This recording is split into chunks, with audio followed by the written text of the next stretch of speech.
Bonjour, bonsoir. Alors voilà, aujourd'hui, donc je vais parler de la notion de terrestre et de céleste. Donc qu'est-ce que c'est que ça? Alors, à première vue, quand on lit la Bible, euh, on, donc on a l'impression de voir uniquement des choses en fait littérales, surtout si on n'a pas le Saint-Esprit. Terrestre, donc des choses terrestres, on pourrait dire charnelles, des choses de la matière matérielle, des choses du visible.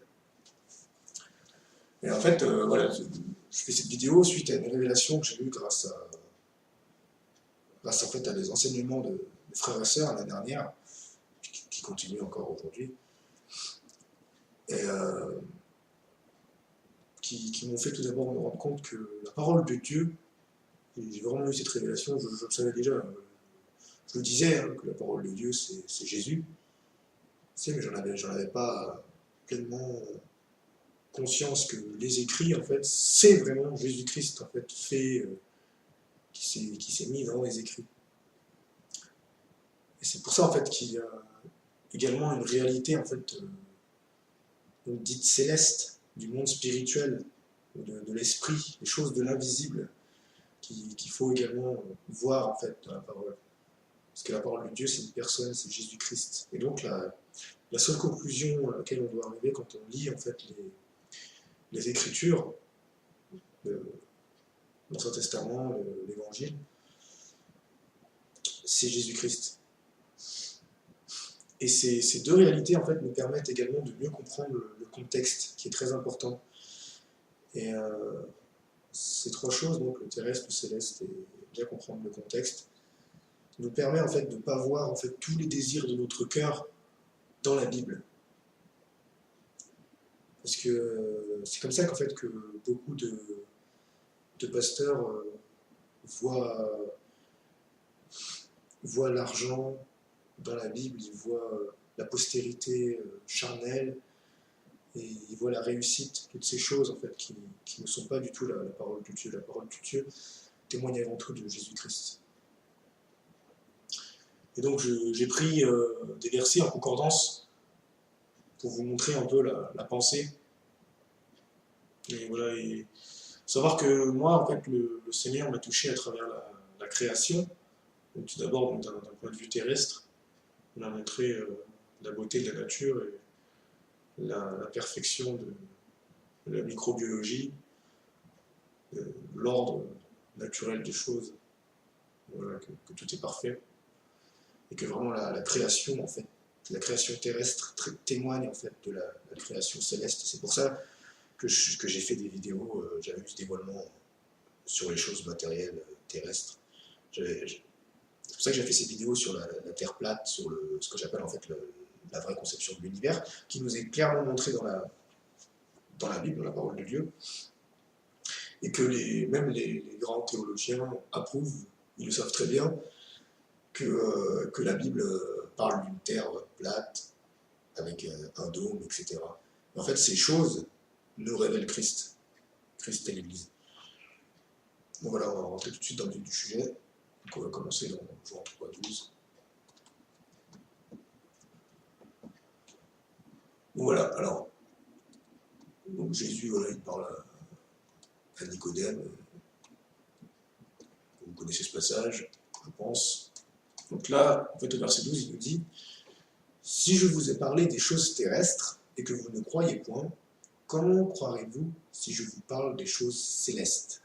Voilà, il rentre tout de suite dans le vif du sujet. Et il dit là « Or, personne n'est élevé dans le Très-Haut que celui qui s'est abaissé du Très-Haut, savoir le Fils de l'homme qui est le Très-Haut. » Au passage, j'ai pris la Bible de l'épée parce que cette Bible est très précise au niveau du grec et de l'hébreu, et surtout elle est très proche, je trouve, de l'esprit. Et comme Moïse éleva le serpent dans le désert, de même il faut que le Fils de l'homme soit élevé, afin que celui qui croit ne périsse point, mais qu'il ait la vie éternelle. Donc on va décortiquer un petit peu ce verset. Donc là Jésus dit, donc si je vous ai parlé des choses terrestres, donc il aura parlé avec en leur donnant des exemples terrestres qu'on peut voir à l'œil nu, et que vous ne croyez point, déjà si vous ne croyez pas, quand il vous donne des exemples en fait de cette création, de la vraie création, pas de la création que veut nous faire croire l'ennemi à travers la NASA, etc. Comment croirez-vous si je vous parle des choses célestes?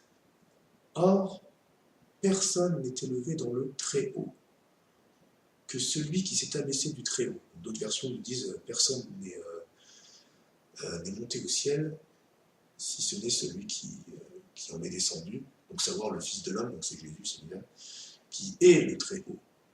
Enfin, ils disent qu'il est le très haut, donc il est lui-même, il est Dieu. C'est encore une fois, ça nous montre clairement donc, le ciel. Là, le ciel, c'est aussi c'est Dieu, en fait, c'est la présence de Dieu. J'en ai parlé aussi dans la vidéo précédente, vous pourrez la voir. Et en fait, que seul Jésus, en fait, qui lui, qui était égal à Dieu, s'est dépouillé, en fait, il s'est humilié, il s'est fait homme. Donc, vous voyez, il était dans une condition spirituelle, il était céleste, il est venu terrestre pour nous, mais tout en restant intérieurement homme céleste. Et donc il dit après, et comme Moïse éleva le serpent dans le désert, de même il faut que le Fils de l'homme soit élevé, afin que celui qui croit en lui ne périsse point, mais qu'il ait la vie éternelle. Et donc maintenant on va aller voir, en fait, là il cite un verset de la Torah.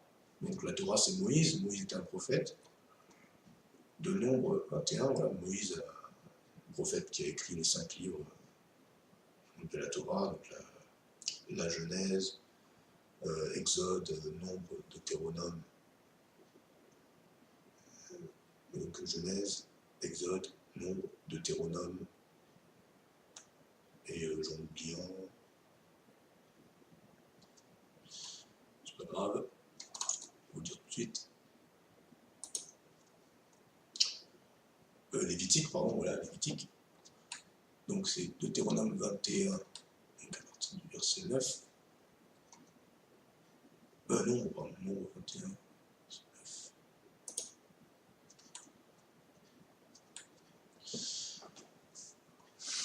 Donc, on va même reprendre plus haut là. Donc, oui, parce que donc, en fait, là, à ce moment-là, donc, le peuple vint vers Moïse et ils dirent nous avons péché et nous avons parlé contre l'Éternel et contre toi. Prie l'Éternel pour qu'il éloigne de nous les serpents, donc les serpents du pays. Et Moïse pria pour le peuple, et l'Éternel dit à Moïse, donc fais-toi un serpent brûlant, un serpent d'airain, de métal, et mets-le sur une perche.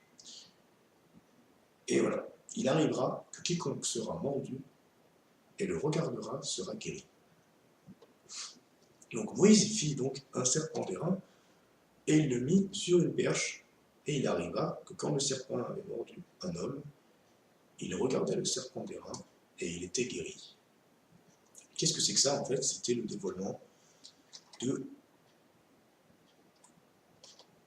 Jésus en fait, de Jésus sur la croix, qui fut péché pour nous.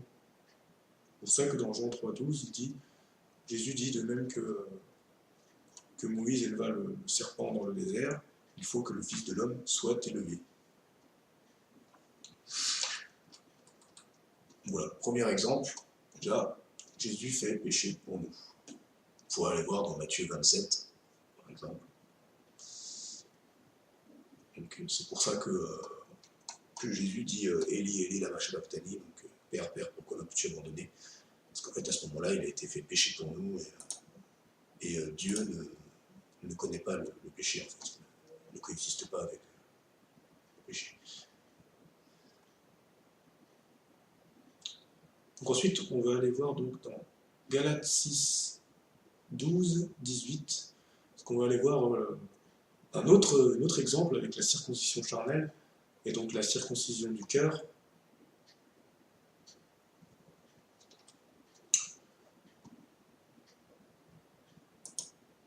Je vais vous montrer plusieurs exemples comme ça pour que vous compreniez bien la pensée.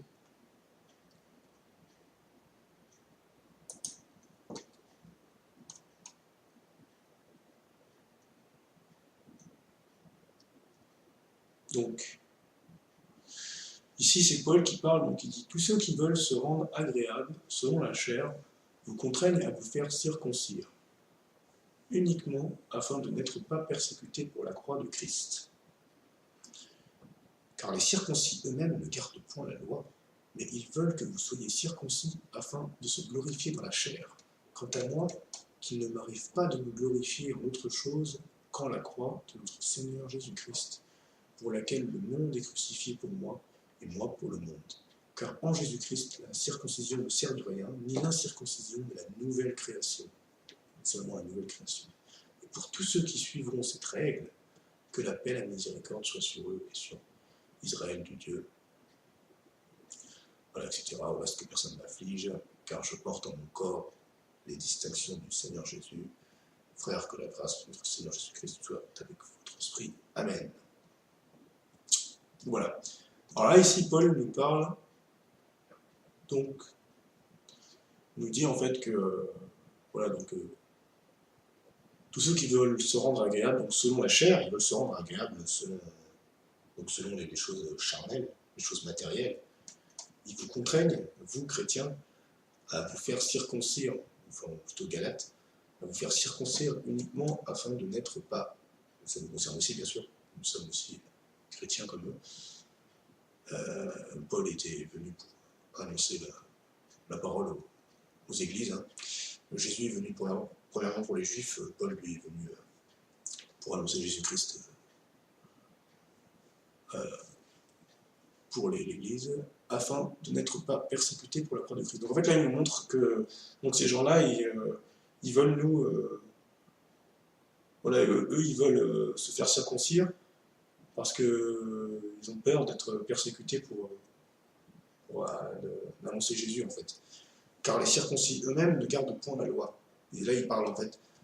Ce que je vais vous montrer en fait, c'est qu'il y a deux circoncisions. Il y a la circoncision terrestre et la circoncision céleste. Donc là il dit, car les circoncis eux-mêmes ne gardent point la loi. Là il parle des circoncis, là en fait, je vais vous montrer en fait ce que c'est. Là les circoncis ici c'est les juifs en fait. Ils ne gardent point la loi, mais ils veulent que vous soyez circoncis afin de se glorifier dans la chair, vous voyez, de se glorifier dans la chair. Quant à moi, qu'il ne m'arrive pas de se glorifier en autre chose qu'en la croix de notre Seigneur Jésus-Christ. Vous voyez, Paul ce qu'il dit, lui, il ne veut se glorifier que en Jésus-Christ. Car en Jésus-Christ, la circoncision ne sert de rien, ni la circoncision, mais seulement d'être une nouvelle créature en Jésus-Christ, en fait. Et pour tous ceux qui suivront cette règle, que la paix et la miséricorde soient sur eux. Donc, quelle règle? Donc la règle, en fait, de ne suivre que Jésus-Christ, en fait, qui s'est fait pécher pour nous, qui est mort à la croix pour nous. Donc miséricorde soit sur eux, sur Israël, Dieu, etc. Donc maintenant, je vais vous montrer, donc dans Genèse 17, 10, 12, pourquoi en fait, on va voir un petit peu pourquoi, d'où ça vient en fait, cette circoncision. Parce que là en fait, il parle de personnes qui étaient voilées. Parce que l'Éternel avait fait une alliance en fait. Il dit, puis Dieu dit à Abraham, mais toi tu garderas mon alliance, toi et ta postérité après toi, d'âge en âge, voici mon alliance que vous garderez et qui sera entre moi et vous. Ta postérité après toi, c'est que tout mâle parmi vous sera circoncis. Voilà. Et vous circoncirez votre chair, ce sera un signe d'alliance entre moi et vous. Donc à l'âge de 8 jours, tout mâle sera circoncis parmi vous dans vos générations, tant celui qui est né dans la maison que celui qui est acheté à un prix d'argent, de quelque étranger que ce soit, donc, de quelque étranger que ce soit, les points de ta race. On ne manquera pas de circoncire celui qui est né dans ta maison et celui qui a été acheté de ton argent. Et mon alliance sera dans votre chair, une alliance perpétuelle. Donc voilà, ça c'est la circoncision charnelle qui ne nous appartient plus. Maintenant, je vais vous montrer en fait pourquoi. C'est dans Colossiens 2, à partir du verset 11. On voit en fait, Paul, en fait, si vous voulez, il a eu un dévoilement des Écritures, donc de la Torah, des prophètes et des cantiques, des psaumes, de Job, etc. Il a eu un dévoilement de ces Écritures-là.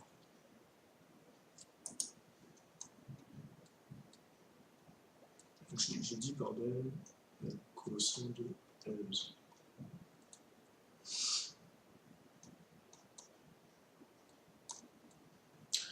Donc, Colossiens 2.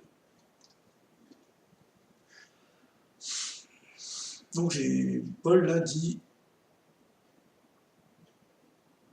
Donc déjà on a toute plénitude en Jésus-Christ, nous avons tout en Jésus-Christ qui est le chef de toute principauté et puissance. Donc voilà. En lui aussi, parce que ça c'est bien de le savoir aussi, c'est important de savoir que nous avons tout pleinement en Jésus-Christ.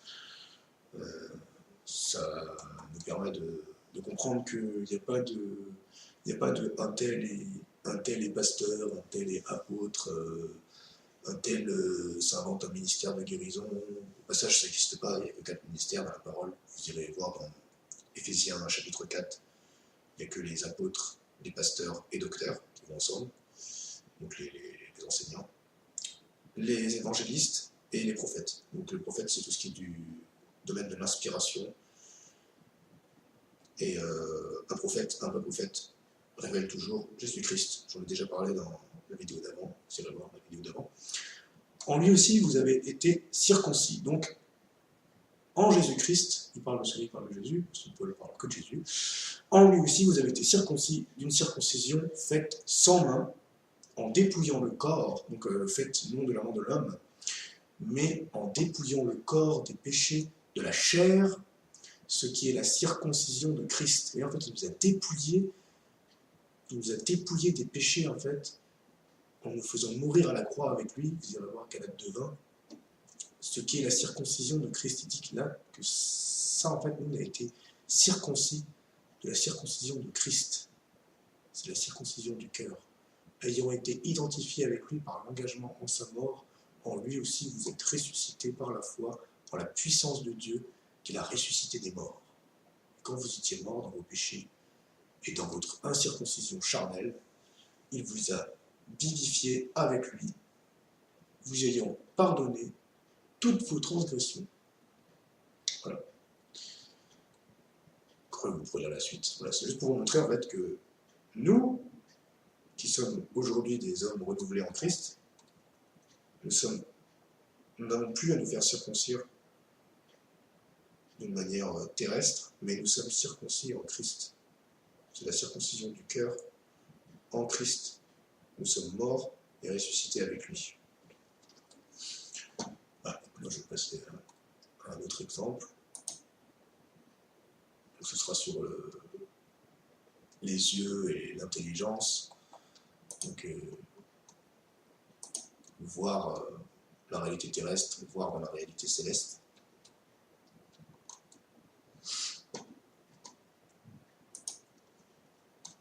Donc dans Jean 9:39, le Seigneur nous dit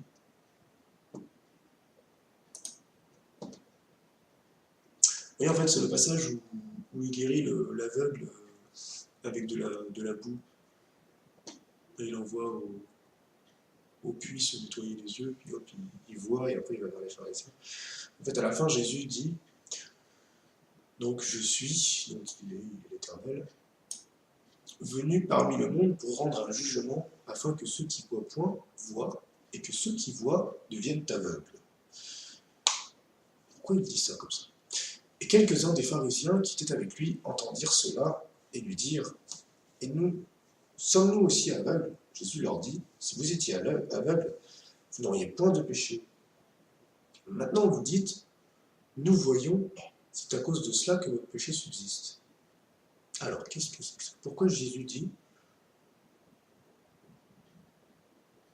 qu'il est venu afin que ceux qui ne voient pas voient et que ceux qui voient deviennent aveugles? Parce qu'en fait, là, Jésus nous parlait d'un point de vue de l'esprit, de manière spirituelle, céleste. Il nous disait en fait que ceux qui voient en fait dans cette réalité doivent en fait devenir aveugles à cette réalité pour voir en fait dans la réalité céleste. Pour redevenir en fait dans la première nature où l'homme était, c'est-à-dire la nature de l'esprit. Car au départ, on le verra après, Adam était dans le jardin, et Dieu, en fait, il marchait avec Dieu, il le voyait clairement. Il était ouvert, voilà. Ils avaient les yeux fermés, ils étaient ouverts à la réalité céleste, et aveugles à cette réalité. Et quelques-uns des pharisiens qui étaient avec lui, donc, entendent dire, et eux, en fait, ils ont compris ça de manière terrestre, parce qu'ils sont pharisiens, ils n'ont pas le dévoilement, ils ne sont pas en Christ, ils n'ont pas le Saint-Esprit. Et nous, sommes-nous aussi aveugles? Donc Jésus, là, il leur dit, lui, il leur répond toujours dans le vue céleste, si vous étiez aveugles, vous n'auriez pas de péché. Et oui, s'ils étaient aveugles, ils n'auraient pas de péché. S'ils étaient esprits, en fait, s'ils étaient en Christ, s'ils étaient tout nus du Saint-Esprit, ils n'auraient pas de péché. Mais maintenant, vous dites, nous voyons. C'est à cause de cela que votre péché subsiste. Parce qu'ils voient, en fait, toujours, ils ont leurs yeux constamment fixés sur cette réalité. Ils n'ont pas leurs yeux tournés vers Christ. Donc voilà, je vais vous montrer maintenant donc, dans ce que je vais vous dévoiler donc, dans Genèse. Ouais, tout d'abord dans Genèse 27.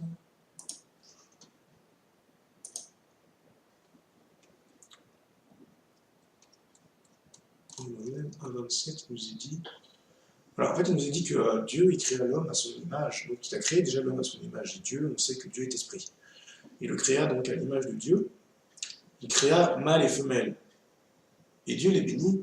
Et Dieu leur dit, croissez et multipliez et remplissez la terre et maîtrisez-la et dominez sur les poissons de la mer et sur les oiseaux des cieux et sur tout animal qui se meut sur la terre. Voilà. Voilà, Dieu crée d'abord en fait l'homme et la femme, mâle et femelle, et il les crée à son image, donc en esprit.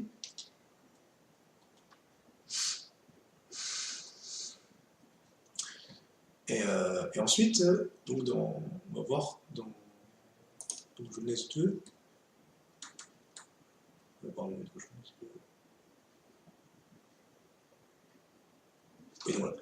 Donc dans Genèse 2,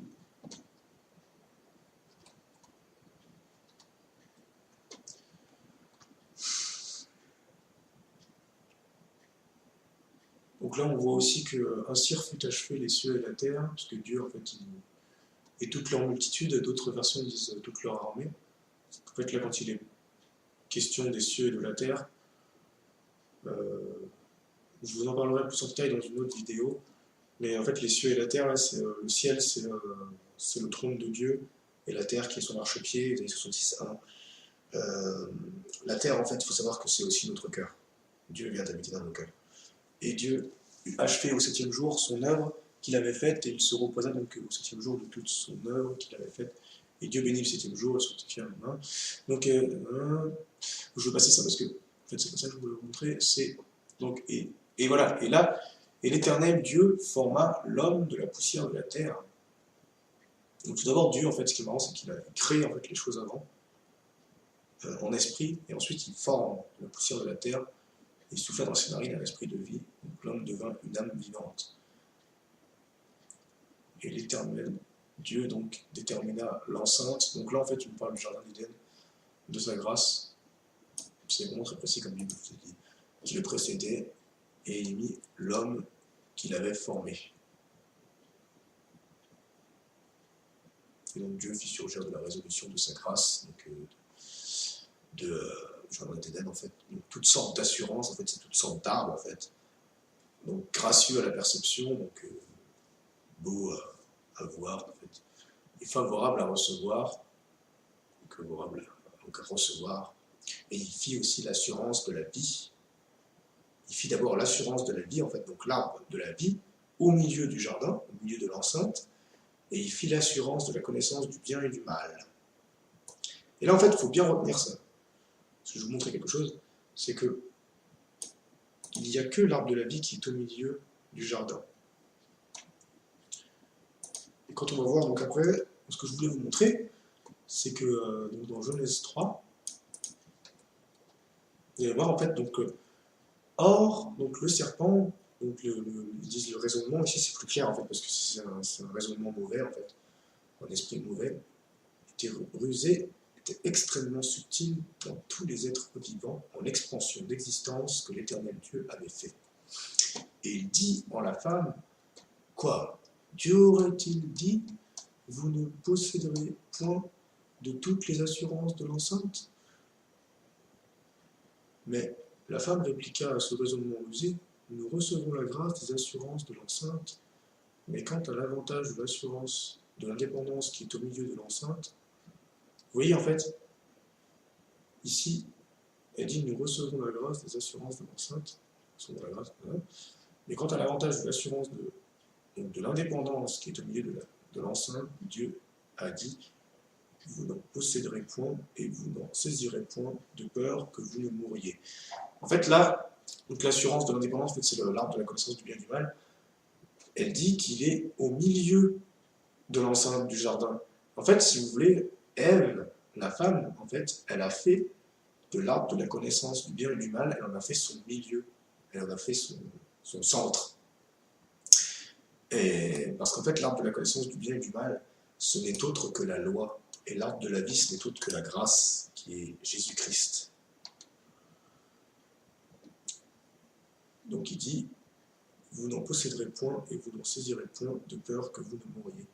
Alors le raisonnement dit en la femme, donc le serpent dit à la femme, vous ne mourrez nullement. Mais Dieu sait qu'au jour où vous en posséderez et vous en mangerez, vos yeux s'ouvriront et vous serez comme des dieux, connaissant le bien et le mal. Et la femme vit que l'avantage de cette assurance était favorable, donc le fruit en fait de cet arbre était bon à la réception de son existence et qu'elle était gracieuse à la perception et que cette assurance était désirable pour devenir intelligent. Déjà, intelligent, on va retenir. Et elle prit de son avantage et le reçut et en donna aussi à son mari qui était tout près d'elle et l'accepta. Donc voilà. Et là ici on voit que et les yeux de tous deux s'ouvrirent, et ils connurent qu'ils étaient découverts, et ils lièrent les élévations, donc ils lièrent le fond des liens, et se firent des restrictions, voilà. Alors, en fait, si vous voulez, ce qu'on voit ici, c'est que les yeux, leurs yeux s'ouvrir, en fait, égale intelligence, parce qu'il dit qu'en fait, ils sont précieux. En fait, cet arbre, en fait, il est précieux pour ouvrir l'intelligence, désirable pour devenir intelligence, et quand ils le mangent, leurs yeux s'ouvrirent. Donc en fait, on voit que d'une manière, en fait, terrestre, en fait, nos yeux, d'une manière spirituelle, vous voyez, montre aussi que les yeux égale intelligence. Et en fait, on voit clairement, en fait, que l'intelligence de ce monde, en fait, quand il dit en fait, c'est l'indépendance qui est l'assurance de l'indépendance. Vous voyez, l'indépendance, en fait. C'est précieux, en fait, pour ouvrir l'intelligence qui permet l'indépendance. Vous voyez, en fait, si vous voulez, en fait, l'arbre de la loi, en fait, vous sépare, en fait, nous a séparés de la réalité céleste et nous a rendu aveugles à la réalité céleste pour nous montrer, pour nous faire voir uniquement la réalité, cette réalité-là, la réalité matérielle, la réalité terrestre. C'est ce qui est dévoilé ici. Et donc voilà, leurs yeux s'ouvrirent, et ils connurent qu'ils étaient nuls, qu'ils étaient rusés. Et donc ils entendirent l'appel. Et là, vous voyez, ils entendirent l'appel irrésistible de l'Éternel Dieu qui vint dans l'esprit chaleureux de l'enceinte. Et en fait, là, dans l'hébreu, c'est clair, en fait, il marchait, en fait, c'est que la parole de Dieu, en fait, marchait dans le jardin, donc de sa grâce. Et donc Adam et sa femme se cachèrent devant la face de l'Éternel Dieu, au milieu des assurances de l'enceinte, au milieu des arbres. L'Éternel Dieu appela Adam et lui dit, où es-tu? Vous voyez, en fait, ça l'a séparé tout de suite. Il dit, où es-tu? Et il répondit, j'ai entendu ton appel dans l'enceinte de la grâce, et j'ai craint parce que je suis rusé, et je me suis caché, vous voyez. En fait, vous voyez, tout de suite, en fait, l'homme a été séparé de Dieu parce qu'il a regardé, en fait, à cette réalité plutôt qu'à l'autre, à la loi plutôt qu'à la grâce, au charnel plutôt qu'à l'Esprit de Dieu, à Jésus-Christ. C'est ça que je voulais vous montrer ici. Ensuite, donc je vous parlais de l'homme céleste, de l'homme terrestre en fait, de l'homme céleste, et du soleil et de la lune. Voilà, tout d'abord, je vais vous montrer juste une petite vidéo, et pensez à Jésus et l'Église cachée en Christ.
Donc voilà, je ne sais pas si vous avez vu là, mais en fait, vous voyez, sur le soleil et la lune, en fait, on voit clairement en fait, que le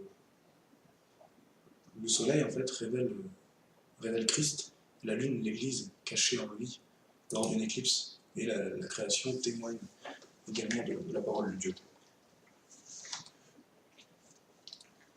Donc maintenant, je vais prendre donc, Genèse 1. Donc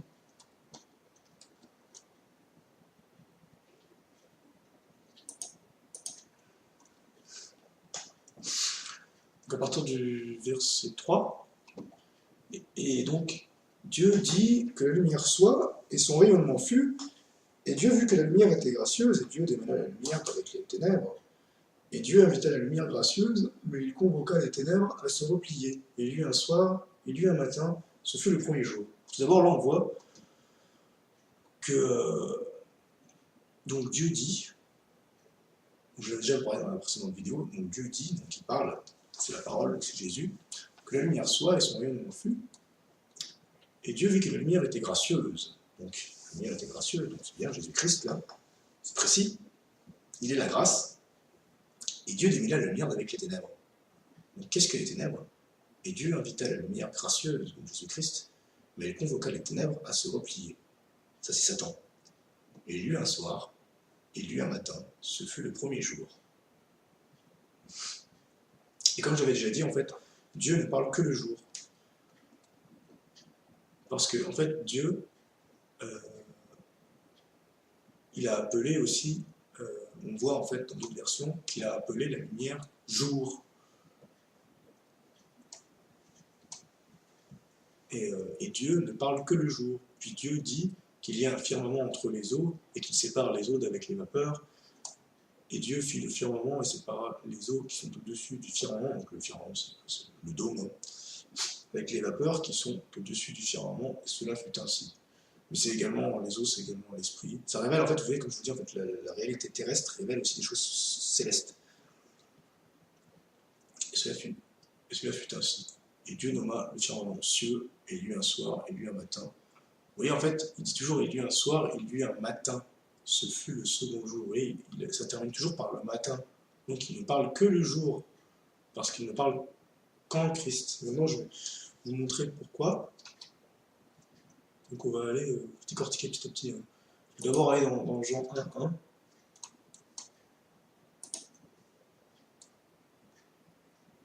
Donc dans Jean 1, beaucoup de gens connaissent ce verset. Hein. Donc au commencement était la parole était la présence unique de Dieu, car la parole était Dieu. Elle était au commencement la présence unique de Dieu. toutes choses ont été faites par elle, et rien de ce qui a été fait, vous voyez, n'a été fait sans elle. Donc en elle était la vie, et la vie était la lumière des hommes. Et la lumière, lui, dans les ténèbres, et les ténèbres n'ont point reçu, n'ont point perçu. Vous voyez, c'est ce qui est dit dans le commencement, dans la Genèse. Et il le dit bien au commencement. En fait, il cite la Genèse. C'est pour vous montrer en fait que, d'un point de vue en fait terrestre, la lumière en fait, quand vous prenez si vous prenez une lumière d'une ampoule, vous allez voir en fait que jamais en fait les ténèbres, jamais la nuit ne peut engloutir la lumière. C'est toujours en fait la lumière qui chasse les ténèbres. Et c'est exactement en fait ce qu'on voit dans ce passage-là de Genèse 1, quand il dit que Dieu vit la lumière gracieuse et Dieu démêla la lumière d'avec les ténèbres, vous voyez.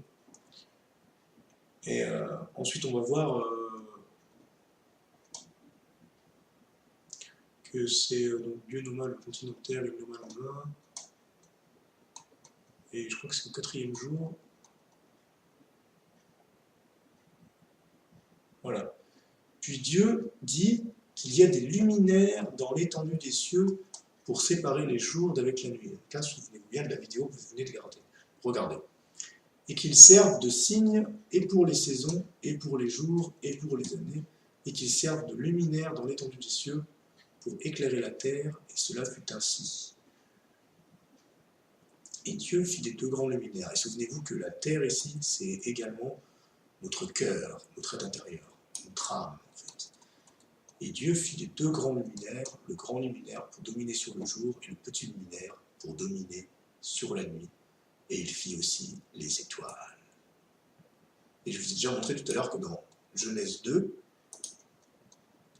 il nous dit « acheva les cieux et la terre et toute leur multitude ». En fait, ça, c'est les étoiles. Dans d'autres versions, ils disent leur armée. Leur armée, en fait, c'est les anges. Nous sommes également aussi devenus comme des anges, en fait, en Christ. Nous sommes des guerriers. Je vous parlerai de ça, de cette notion de combat, en fait, peut-être dans une vidéo. Donc, des signes pour les saisons, et qu'ils servent de luminaire pour l'étendue des cieux, pour éclairer la terre, et cela fut ainsi.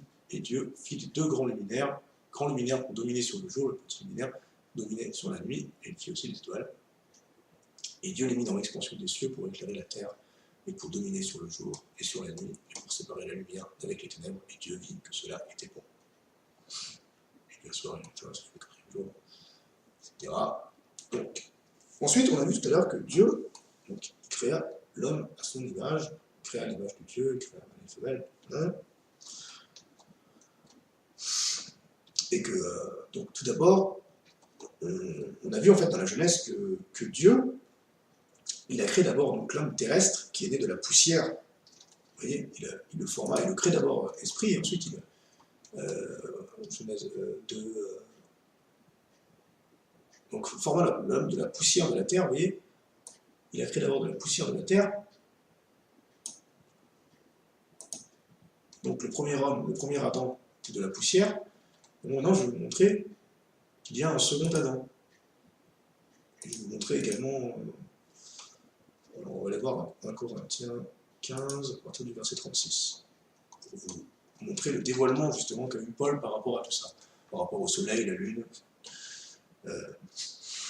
l'homme terrestre, l'homme céleste, etc. Donc, à partir du verset 36,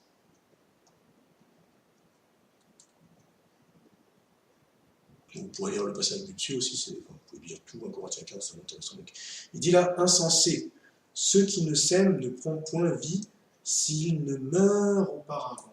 Vous voyez, en fait, là, il nous révèle une chose, il nous révèle en fait que si on ne serait pas mort en fait en Christ, on n'aurait pas pu naître de nouveau, on n'aurait pas pu naître de nouveau. Parce qu'en fait, pour que notre corps, notre nature en fait, soit séparée du péché, il a fallu qu'on meure, parce que la seule chose qui peut nous séparer du péché, c'est la mort. Mais Dieu, dans son immense grâce, est venu habiter en nous pour qu'on reçoive la vie éternelle, pour qu'on reçoive sa vie en nous. En fait, ce verset-là nous révèle tout ça. Donc il dit ensuite, « Et quant à ceux que tu sèmes, tu ne sèmes pas le même corps qui doit naître, mais le grain nu. Comme il se rencontre de blé ou de quelques autres semences, donc, mais Dieu, lui, donne un corps comme il veut, et à chaque semence, le corps qui lui est propre. » Donc voilà, Dieu, à chaque semence, à chaque graine, il donne en fait, il donne un corps qui lui est propre. Et vous avez vu en fait de la Genèse que, si vous voulez, en fait, les animaux, les arbres, les plantes et tout ça, c'est d'un point de vue terrestre, c'est ce qu'on peut voir visiblement. C'est les arbres, les plantes, etc. On peut les voir, la création, ça existe. Mais en fait, d'un point de vue céleste, ça nous révèle en fait des choses. Et en fait, les arbres, en fait, c'est nous qui sommes en Christ. Vous allez voir, je vais venir petit à petit.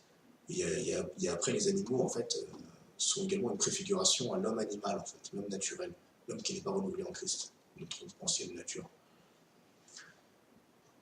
Toute chair n'est pas la même chair, mais autre est la chair des hommes, et autre la chair des bêtes, autre celle des poissons, et autre celle des oiseaux. Et en fait, donc, il nous montre que, oui, en effet, donc chaque chair, que ce soit donc la chair d'un animal, d'un homme, d'un mammifère, d'un oiseau, d'un reptile, ils sont faits de façon différente. Et il dit là, il y a aussi des corps célestes et des corps terrestres. Mais autre est l'éclat des célestes et autre celui des terrestres. Vous voyez? En fait, la nature en fait, des corps célestes n'est pas la même que la nature des corps terrestres. Ce sont deux races vraiment différentes, en fait. C'est deux plans différents. Donc, autre, et là il dit, donc autre est l'éclat du soleil, autre l'éclat de la lune. Et en effet, scientifiquement, c'est vrai. En fait, la lune, par exemple, la lumière de la lune, c'est une lumière froide. La lumière du soleil, c'est une lumière chaude. Et autre l'éclat des étoiles, car une étoile est différente d'une autre étoile par son éclat. Et oui, parce que les anges, en fait, là, c'est les anges, sont tous uniques. Et là, vous voyez, il nous dit, on nous cite, le soleil, il est unique, la lune est unique. Parce que là, c'est Christ et l'Église. Mais les étoiles, eux, ils sont au pluriel. Parce que les étoiles témoignent en fait des anges. Et chaque étoile est unique. Tout comme les étoiles qu'on voit dans le ciel, qui sont collées sur le firmament, dans les nuages, en fait, sont uniques parce qu'elles nous révèlent en fait les anges, qui sont tous uniques. Donc, telle est aussi la résurrection des morts. Le corps est semé corruptible. Donc, le corps, il est d'abord semé corruptible, et il ressuscite incorruptible. Ça veut dire qu'en fait, là, il est en train de nous montrer en fait que tout homme qui naît, en fait, donc il est né du péché d'Adam, du premier homme, du premier Adam, mais quand il ressuscite en Christ, il ressuscite incorruptible. Ça veut dire que le péché n'a plus de pouvoir sur lui. Donc, il est semé méprisable, il ressuscite glorieux. Il est semé infirme, il ressuscite plein de force, vous voyez, dans l'esprit. Il est semé corps naturel, il ressuscite corps spirituel. Vous voyez, en fait, il nous montre bien qu'il y a deux natures. Il y a un corps naturel et il y a un corps spirituel. Donc, suivant qu'il est écrit, il est écrit, en effet, le premier homme, Adam, a été fait une âme vivante, mais le dernier Adam est un esprit vivifiant. Alors je ne sais plus, par contre, je sais plus c'est dans quel passage ça. Je vais regarder vite fait avec vous parce que.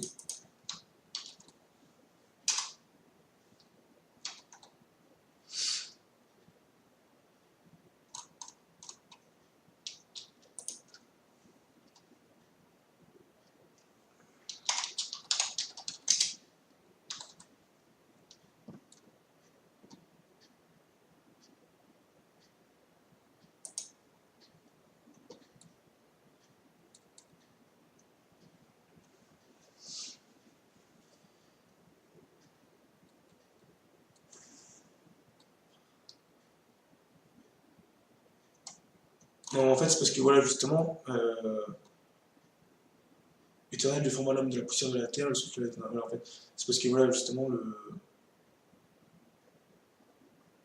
c'est ce que je vous ai montré tout à l'heure, c'est qu'en fait, dans la Genèse, au départ, on voit, donc on voit en fait, on voit donc Adam, qui est une préfiguration de Jésus, hein. Au début, quand il était en esprit, ensuite il a péché. Il nous montre donc qu'il a été d'abord créé, l'homme a d'abord été créé en fait terrestrement et ensuite spirituellement. Enfin, en fait, il y a eu d'abord l'Adam terrestre. Voilà, le premier homme, en fait, Adam, a été fait une âme vivante, mais le dernier Adam est un esprit vivifiant. En fait, là, si vous voulez, le premier homme Adam, en fait, le premier homme, c'est bien le premier homme Adam, donc c'est bien Adam, le père des humains. Donc lui, il a été fait une âme vivante. Mais le dernier Adam est un esprit vivifiant. Ça veut dire, en fait, ça, c'est Jésus-Christ. Vous voyez? Et en fait, lui, il est né de la poussière de la terre, et lui, il est né de l'esprit vivifiant. Or, ce n'est pas ce qui est spirituel, mais ce qui est naturel, qui est le premier. Dieu crée d'abord D'abord, il fait. En fait, le premier dans ce monde-là, c'est toujours d'abord le naturel. Les gens, ils viennent au monde de manière naturelle. D'autres versions disent animal. L'homme animal, qui est le premier. Et donc, ce qui est spirituel vient après. Si on accepte Jésus, on devient homme spirituel. Voilà, le premier homme étant de la terre et terrestre, et le second homme, le Seigneur est du ciel. Et le Seigneur est du ciel. Il nous révèle là ce que c'est le premier Adam, le deuxième Adam. C'est le Seigneur Jésus-Christ, il est du ciel. Et donc, tel qu'est le terrestre, donc tel qu'était Adam, quand il a péché, donc, tels aussi sont les terrestres. Donc tous ceux qui naissent aujourd'hui, dans la chair, ils sont d'une nature terrestre, pécheresse, charnelle. Et tel qu'est le céleste, donc, tel aussi sont les célestes. Donc, tel est Jésus, tel aussi nous sommes. Vous voyez? Et donc, et comme nous portons l'image du terrestre, nous porterons aussi l'image du céleste. En fait, là, il nous montre que en Jésus-Christ, nous portons aussi l'image du céleste. Or, je vous dis ceci, frères, c'est que la chair et le sang peuvent hériter le royaume de Dieu. Vous voyez, la chair et le sang ne peuvent hériter le royaume de Dieu, et que la corruption n'hérite point l'incorruptibilité. Bon, après, il dit, voilà, je vous dis ici un mystère, nous ne mourrons pas tous, mais nous serons tous changés. Pendant un moment, en un clin d'œil, à la trompette, car la trompette sonnera, et nous serons incorruptibles, nous serons changés. Alors, en fait, ça, il y en a qui diront, c'est l'enlèvement de l'Église qui va arriver bientôt. Alors moi personnellement j'y crois pas, je vous conseille d'aller voir les enseignements de Patrick Fontaine, donc, la foi en action. Tout ce qui est écrit dans la parole de Dieu est déjà accompli, et ça témoigne de Jésus-Christ, j'en ai déjà parlé. Je pourrais faire peut-être des vidéos plus en détail, j'ai pas encore entièrement le dévoilement par rapport à ça. Je poserai la question à des frères et sœurs qui sont plus éclairés que moi là-dessus. Mais honnêtement, je ne crois pas du tout à un enlèvement de l'Église comme les pentecôtistes s'imaginent. D'ailleurs, cette doctrine-là est très récente et c'est un gros piège en fait pour l'Église parce que du coup l'Église, Jésus nous dit allez au devant des nations, que c'est l'Église qui doit aller vers les nations. Et les pentecôtistes en fait ont fait l'inverse. Eux, ils font en fait venir les gens à l'Église. Que ça marche pas du tout comme ça.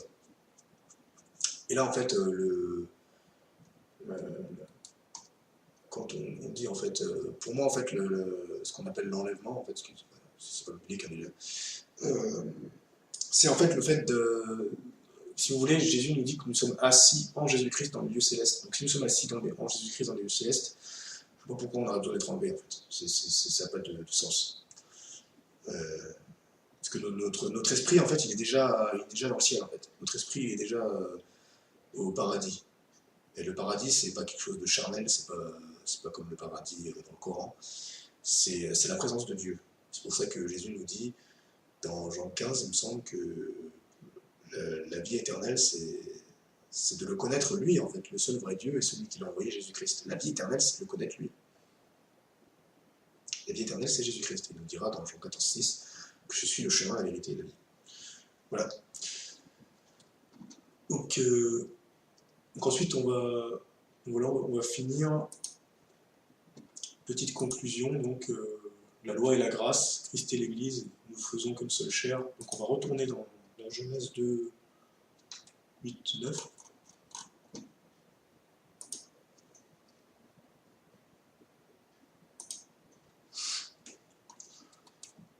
Donc voilà, l'Éternel Dieu détermina l'enceinte, donc le jardin, de sa grâce qui le précédait, et il mit l'homme qu'il avait formé. L'Éternel Dieu fit surgir de la résolution de sa grâce toutes sortes d'assurances gracieuses à la perception. Il faudra recevoir l'assurance de la vie au milieu de l'enceinte, et l'assurance de la connaissance du bien et du mal. Donc voilà, en fait, c'est ce que je vous disais tout à l'heure, c'est que ça, en fait, là, ça, c'est la grâce, c'est Jésus. Vous voyez? Et ça, c'est la loi. C'est Babylone, en fait. Et c'est ce vers quoi, en fait, veut tout le temps nous ramener Satan. Et malheureusement, c'est ce dans quoi sont beaucoup de chrétiens sans même s'en rendre compte. Parce que la loi, c'est quelque chose de très subtil, en fait. Quand tu n'as plus tes regards tournés vers Jésus-Christ, en fait, automatiquement, tu es sous la loi.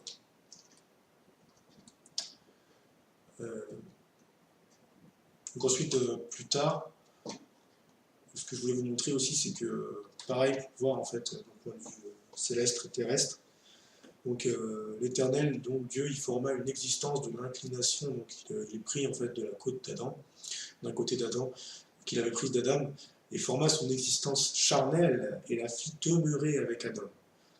Et Adam dit, celle-ci est enfin la substance de ma puissance, donc il est sa semence, en fait, de sa semence, chair de sa chair, et l'enchantement de ma chair. Donc on la nommera l'existence, mon épouse, et c'est très précis, en fait, mon épouse, donc Isha, car elle a été prise du vivant, son époux. C'est pourquoi le vivant laissera son père, donc son origine, et sa mère, sa source, et se joindra à son épouse, et ils seront une seule chair. Or, Adam et sa femme étaient tous deux rusés et ne s'en relâchèrent pas. Ce que je voudrais montrer ici, c'est que donc l'Éternel Dieu, donc, il forme Ève, en fait, donc l'épouse, en fait, d'Adam. Et donc ici, en fait, on voit le dévoilement, en fait, que donc Adam est la préfiguration de Jésus.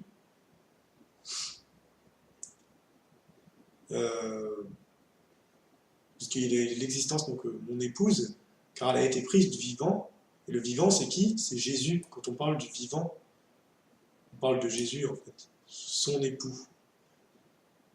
Et on dit que l'Église, c'est l'épouse du Christ. Vous voyez? C'est pourquoi le vivant laissera son père, disons bien entre parenthèses son origine, et l'origine de Jésus, c'est Dieu, en fait, il est venu de Dieu. Et donc il dit sa mère, sa source, qui est sa source charnelle, et donc il se joindra à son épouse, et ils seront une seule chair. Et ensuite on va voir le dévoilement par rapport à ce verset, justement, qu'avait eu Paul dans Éphésiens 5. Et on va finir là-dessus.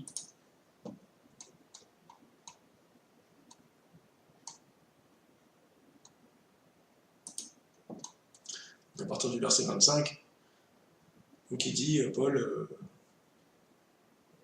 au verset 24, or de même que l'Église est dépendante de Christ, que les femmes le soient aussi à leur propre mari, en toutes choses.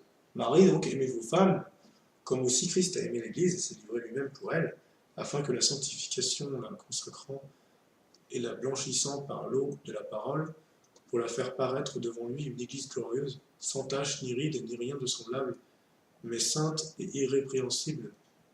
C'est ainsi que les maris doivent aimer leurs femmes comme leur propre corps. Celui qui aime sa femme s'aime lui-même, car personne n'a jamais haï sa propre chair, mais il la nourrit et l'entretient comme le Seigneur le fait à l'égard de l'Église. Parce que nous sommes les membres de son corps, étant de sa chair et de ses os. Et là, il cite la Genèse, Genèse 2, il dit « C'est pourquoi l'homme quittera son père et sa mère et s'attachera à sa femme, et les deux ne seront qu'une seule chair. » Et là, il dit « Ce mystère est grand, je le dis par rapport à Christ et l'Église, ainsi que chacun de vous aime sa femme comme lui-même, et que la femme respecte son mari. » Et donc ici, on voit clairement en fait que dans la parole, quand on nous parle de la femme, en fait, c'est une manière terrestre pour dire l'Église. Et quand on nous parle de l'homme, c'est une manière terrestre pour dire Jésus, en fait. Oui. Voilà, donc je vous invite vraiment à relire en fait la parole avec cette pensée, et surtout chercher Jésus, Jésus, Jésus, Jésus. Il est la vie, il est celui qui veut ensemencer notre cœur, qui veut prendre vraiment toute la place. Et dans ses écrits, il n'y a que lui qui est révélé avant toute chose. Même si le matériel, le charnel, peut également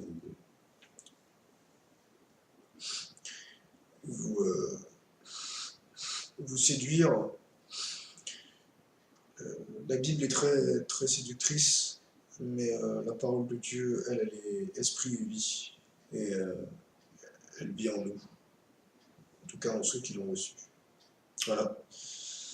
Donc restez bénis en lui, et bon dévoilement à tous.